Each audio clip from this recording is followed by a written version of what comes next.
Normally you hype up yourself, you wear special clothes, you boost up, you drink, you introduce things in your system so that you could perform the unusual thing where normally you say you would normally do. Normally you wear certain clothes to attract a certain amount of negativeness then. And of what you call diminishing character or self-worth. Because when you look around and to the nations who do the dirty wine basically and where it originates from, you say no, that is not our style. Because the system can keep, that's not an African tradition, because the system can keep you down to go to the clubs, get intoxicated, strip down. How much work can you do the next day after you go home? Maybe you can have a peaceful sleep. You might end up with a hangover. So most of those people do that are not really productive in the system. When you might do a survey and say, what is their contribution? So if that can be done, and the system can design it that way, and you pull more people into that pool, you have less productive people, which is not what we really want. We don't want the youth of the society to be non-productive in the sense that being in dance hall. Dance hall can be good, but it depends on, the cultural music is not a music for you to dance. You can't dance a culture music. Culture music what you listen to and get keys from that to move ahead.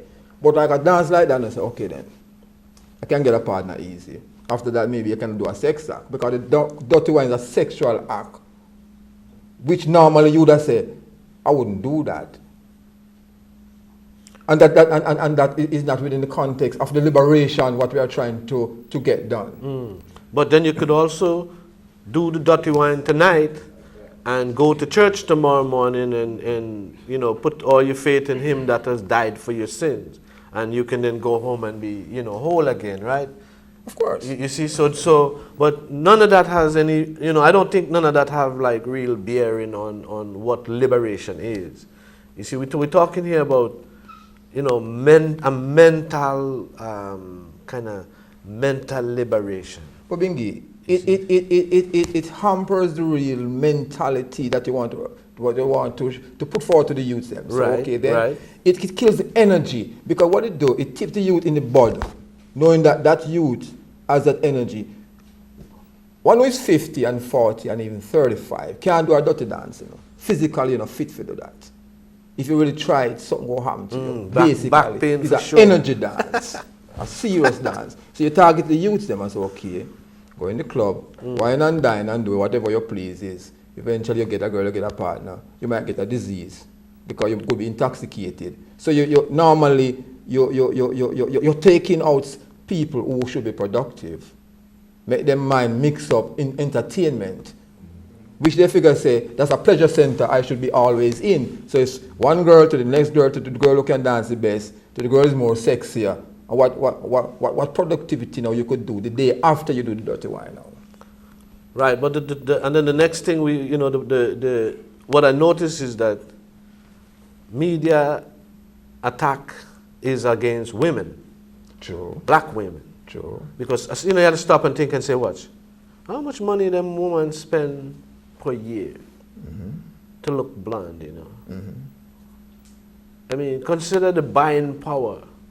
See, because when we're talking about liberation, you know, we're not just talking about, you know, going and do some whatever thing, you know, to say we want to be free. This has to do with more like, you know, everything. You know, the way you dress, the way you eat, when you spend, what you buy, where you buy it, who you buy it from, who you sell it to. You know what I'm saying? Because I too agree, because liberation is liberation of self, visually. Right. So you can see, okay, that person, the dress code is changed, the food is changed, the mentality is changed, the place that a person go is also changed. So you're looking at transformation from one level to the other level. And within that change, it attracts other people to say, okay, something is happening. Even religiously, then you're going to look and say, okay, what should I say? The question of crushing the mental slavery, which is so dominant, which comes to you in so much forms that you think, say, okay, we can put up a club, or put up a cinema, or beam a TV program to you, or give you some commercials. But all of those entrap you to become less of a person or stray from your real mission. Because how many channels do we have that gives our own story about our own people and show the standard, the real standard that was set and what we want to do or what the youth should do then to make the society develops. Because if you're not targeting the youth, you're not targeting no one. So the society, present society know that because the elders are of their mindset. They are on their way out, so to speak. Youths are just coming. So if you can trap the youths them into a subculture, an alien country which is not their own, they are winning. But our responsibility is to drag those youths out of those situations and man, you're going on the wrong way. It now go work out. And do a statistics or do the graph. And then with that graph now you can say, okay then, this is what we think you will reach. So if you want to take the chance, we know you're going to burn out. You know, or reach nowhere. But the system come to you in a subtle way. And you just take things for granted. So it is the non-progressive lifestyle each time it is facing you. What we really, as conscious one within